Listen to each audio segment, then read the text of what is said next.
99 విడిచిపెట్టాడు. ఎందుకు 99 ఎందుకు విడిచిపెట్టాడు?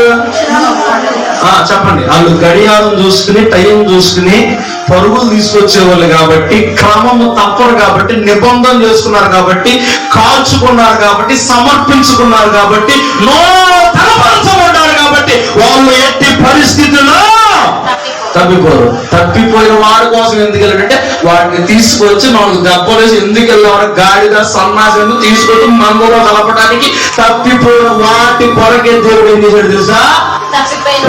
దేవుని స్తోత్రం చెప్పండి. ఇప్పుడు చెప్పండి, 99లో ఉంటావా? తప్పిపోయిన వాడిగా ఉంటావా? చెప్పాలి. 99లో ఉంటే దేవుడు నీకు పేరు పెట్టడానికి కూడా లేదు. దేవుని స్తోత్రం చెప్పండి. ఎంత సమయమైన వారు వచ్చినా, ఎంత వచ్చినా, పనున్నా లేకపోయినా, ఏమన్నా కానీ 99లో ఉంటే ఏమైతే ఎంత వదిలేసుకుని వచ్చేస్తాను. అవసరమైతే తప్పిపోయిన గొర్రె ఏం చేసింది తెలుసా? అది గుడ్డు గొర్రెగా మారిపోయింది. యాడకు పడితే పరిగెత్తింది. భయం లేదు, ఒళ్ళు దగ్గర పెట్టుకునే తత్వం లేదు.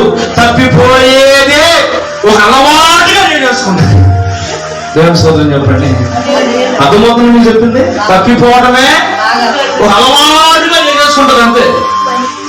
ఇక ఫలానా వారు అంటే రారా నాయన, వారు లేటుగానే వచ్చుదురు. కారణం ఏమిటంటే వారు తప్పిపోయిన వారు. దేవుని స్తోత్రం చెప్పండి.